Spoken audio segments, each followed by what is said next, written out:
नमस्कार साथियों, मैं प्रशांत सारवान एक बार फिर से स्वागत करता हूं आपका ज्योतिष ज्ञान चैनल पर। आज हम अपना लेसन नंबर 59 स्टार्ट करेंगे और पढ़ेंगे मांगलिक योग या फिर कुछ लोग दोष कहते हैं मांगलिक के बारे में कि ये मांगलिक होता क्या है। ठीक है जी, सबसे पहले तो हम यही जानेंगे कि ये मांगलिक योग या दोष बनता कैसे है।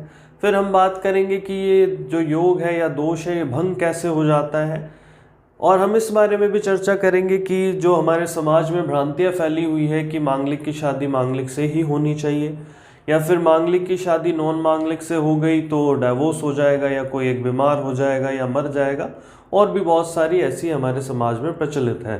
तो इन सभी विषयों पर आज की हमारी चर्चा रहेगी।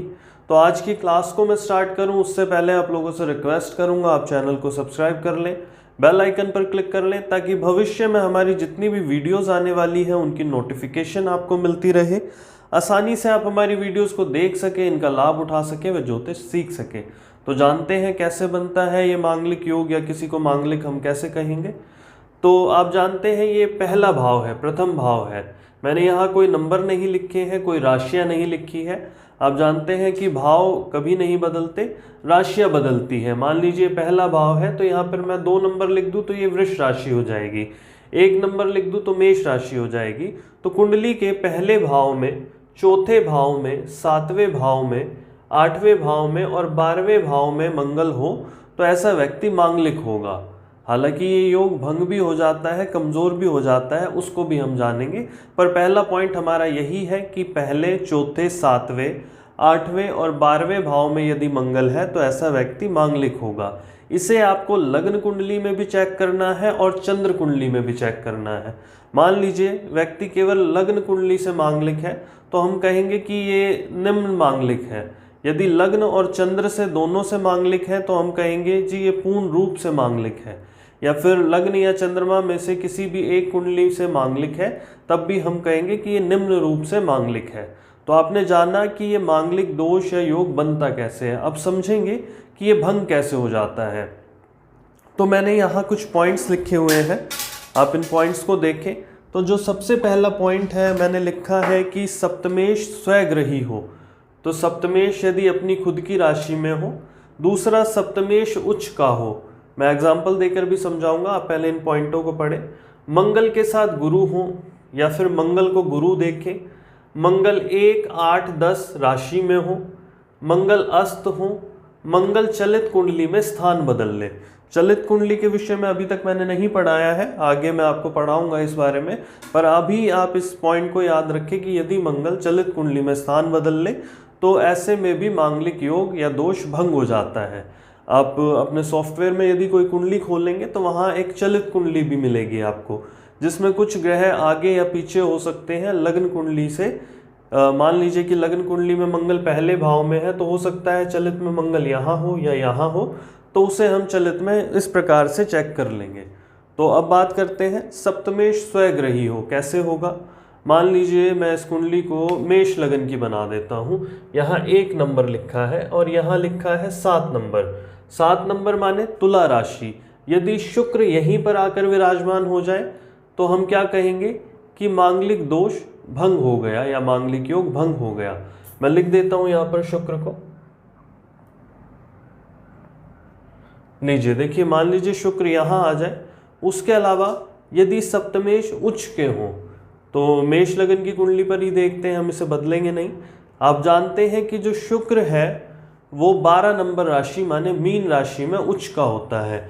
यदि मान लीजिए ये 12 नंबर राशि, ये 12वां भाव भी है, राशि भी 12वीं यहाँ पर आई। यदि शुक्र यहाँ पर आकर बैठ जाए तब भी हम कहेंगे कि मांगलिक दोष भंग हो गया। ठीक है जी, सप्तमेश स्वग्रही आपने देखा, सप्तमेश को उच्च का आपने देखा। अब कहा मैंने कि मंगल के साथ गुरु हो। मान लीजिए मंगल विराजमान है कहीं पर, या यहाँ देख लेते हैं हम, और इसके साथ गुरु आ जाए तो भी हमारा जो मांगलिक दोष है वो भंग हो जाएगा। या फिर मंगल को गुरु देखें। मान लीजिए मंगल यहाँ ना बैठे हों। आप जानते हैं कि मंगल के पास 3 दृष्टियाँ होती है, 5वीं, 7वीं और 9वीं दृष्टि। अब मान लीजिए मैं गुरु को यहाँ बिठा दूँ तो यहाँ से 1, 2, 3, 4 और 5वीं दृष्टि से मंगल को देखेंगे तो मांगलिक दोष भंग हो जाएगा। या फिर गुरु को आप यहाँ बिठा दीजिए, तो यहाँ से 7वीं दृष्टि से देखेंगे गुरु, तो मांगलिक दोष ऐसे व्यक्ति का भंग हो जाएगा। उसके अलावा मैंने लिखा यदि मंगल 1, 8, 10 राशि में हो। अब यहाँ देखिए 1 नंबर राशि लिखी हुई है, माने मेष राशि। और यदि किसी की कुंडली में आप देखें कि मंगल मेष राशि में लग्न में विराजमान हो, तो ऐसे व्यक्ति का जो मांगलिक दोष है वो भंग हो जाता है। या फिर मंगल मान लीजिए वृश्चिक राशि में हो, 8 नंबर राशि में हो, तब भी मांगलिक योग भंग हो जाता है। आगे मैंने लिखा कि मंगल अस्त हो। मंगल अस्त कैसे होता है? ग्रहों का अस्त होना और उदय होना, ये भी हम पूर्व में पढ़ चुके हैं। कोई भी ग्रह सूर्य से इतना नज़दीक आ जाए कि सूर्य उसकी रश्मियों को ढक ले। हर ग्रहों की मैंने अलग अलग डिग्री बताई हुई है। जैसे बुध का कहा है कि सूर्य और बुध की डिग्री में 13 डिग्री का अंतर हो तो बुध अस्त हो जाता है। ऐसे ही ये बातें मैं आपको पढ़ा चुका हूँ। तो यदि सूर्य मंगल के इतने नज़दीक आ जाए और अस्त कर दे मंगल को, तब भी मांगलिक दोष भंग हो जाता है। तो हमने यहाँ 7 पॉइंट पढ़ लिए। चलित कुंडली वाला भी ध्यान कर लिया हमने कि हम किसी सॉफ्टवेयर में देखेंगे कि चलित कुंडली में मंगल एक घर आगे या एक घर पीछे हो जाए, जहाँ से वो मांगलिक हो रहा है, तो भी मांगलिक दोष भंग हो जाता है।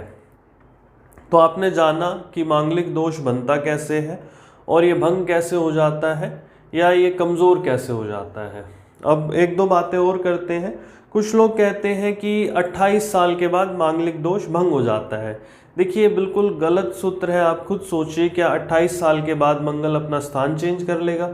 जो ब्लूप्रिंट हमें जन्म के समय मिल गया वो तो वैसा ही रहेगा। गोचर में ग्रह अपनी स्थितियों को बदलते हैं, वो एक अलग बात है, पर जो हमारे पास जो लगन चार्ट बना है उसमें 28 साल के बाद मंगल थोड़ी बदल जाएगा। तो ऐसा बिल्कुल भी नहीं है कि 28 साल के बाद मांगलिक दोष भंग हो जाता है। फिर लोग कहते हैं यदि मांगलिक की नॉन मांगलिक से शादी कर दी तो कोई एक मर जाएगा। देखिए ये बात भी बिल्कुल गलत है। हर व्यक्ति अपनी अपनी आयु लेकर पैदा होता है। जिस दिन वो पैदा होता है उसके मरने की तिथि भी डिसाइड भगवान पहले ही कर चुका होता है। और हम जब आयु खंड को पढ़ेंगे तब हम जानेंगे कि किसी व्यक्ति की आयु कितनी होगी। ठीक है जी। तो ये बात भी बिल्कुल गलत है। बीमार हो जाएगा। बीमार कैसे हो जाएगा जी? मांगलिक, अगर मान लो मैं मांगलिक हूँ, मेरी वाइफ मांगलिक नहीं है, तो बीमार क्यों होगी वो? भाई वो अपना उसने अलग जन्म लिया है, उसकी जन्म कुंडली अलग बन के आई है और उसको हम मेडिकली चेक करेंगे कि वो व्यक्ति बीमार हो सकता है या नहीं हो सकता, वो हम मेडिकल एस्ट्रोलॉजी में पढ़ेंगे। तो ये बात भी बिल्कुल गलत है। अब कहते हैं जी मांगलिक की नॉन मांगलिक से कर दो तो डाइवोर्स हो जाएगा। देखिए ये बात कुछ हद तक सही है यदि दोनों के विवाह भाव अच्छे ना हो। जब हम पढ़ेंगे कि अशुभ वैवाहिक जीवन के विषय में बात करेंगे या कुंडली को कैसे मिलाते हैं, जब हम बात करेंगे तो हम देखेंगे कि सप्तम भाव कैसा है व्यक्ति का। यदि सप्तमेश बली है और सप्तम भाव बली है और कारक ग्रह बली है, तो ऐसे में डाइवोर्स होने की संभावना कम हो जाती है और ऐसे में मांगलिक की नॉन मांगलिक से भी शादी करा दी जाती है यदि 7वां भाव मजबूत हो। तो इन बातों पर आप ना जाएं। हम आगे जब पढ़ेंगे इसको, जब हम विवाह के विषय में पढ़ेंगे कि विवाह कब होता है, कुंडली का मिलान कैसे किया जाता है, शुभ विवाह के क्या योग हैं, अशुभ विवाह के क्या योग हैं, तो जब हम वो पढ़ेंगे तब मैं वहाँ आपको ये भी पढ़ाऊँगा कि मांगलिक का वहाँ कितना इफेक्ट रह जाता है। हालांकि मंगल उग्र ज़रूर बनाता है। मान लीजिए मंगल लग्न में बैठा है और मंगल की 7वीं दृष्टि सप्तम भाव पर है, तो वो उग्रता ज़रूर देगा पार्टनर की तरफ, ये बिल्कुल 100% श्योर है। पर डाइवोर्स होगा नहीं होगा ये हम आगे पढ़ेंगे जब डाइवोर्स के योगों को पढ़ेंगे। अब जैसे मान लीजिए यहाँ है, यहाँ 4थी दृष्टि से देख रहा है, 7वें भाव को प्रभावित कर रहा है, 12वें में बैठ के यहाँ 7वें भाव को प्रभावित कर रहा है अपनी 8वीं दृष्टि से, तो मंगल सप्तम को प्रभावित करेगा तो कहीं ना कहीं उग्रता तो देगा ही। पर ऐसा नहीं है कि डाइवोर्स ही हो जाएगा या फिर मांगलिक की शादी बिल्कुल मांगलिक से ही करी जाए, नॉन मांगलिक से बिल्कुल भी ना करें। तो ये सभी बातें हम जब विवाह को पढ़ेंगे तो और अच्छे से और गहराइयों से जानेंगे। अभी के लिए मैंने आपको बता दिया है कि ऐसा कुछ भी नहीं है। तो एकदम से ऐसे ना कहें मांगलिक देखते ही कि भाई शादी मांगलिक से ही करा दो। हो सकता है उस व्यक्ति का विवाह भाव अच्छा हो, है ना। तो बहुत सारी बातों को हमें वहाँ पर देखना होता है। आशा करता हूँ इस मांगलिक दोष या मांगलिक योग को मैं बहुत अच्छे से आपको और बहुत सरलता से समझा पाया हूँ। सभी पॉइंट्स मैंने आपको क्लियर किए हूँ। यदि कोई बात रह जाती है, आपको नहीं समझ में आती, तो आप कमेंट में लिख सकते हैं या फिर आप मेरे को मैसेज कर सकते हैं। डिस्क्रिप्शन बॉक्स में आपको नंबर मिल जाएगा। यदि आपको मेरे से कुंडली दिखवानी हो या कुंडली का मिलवान कराना हो, तब भी आप मुझे मेरे व्हाट्सएप नंबर पर मैसेज कर सकते हैं। धन्यवाद।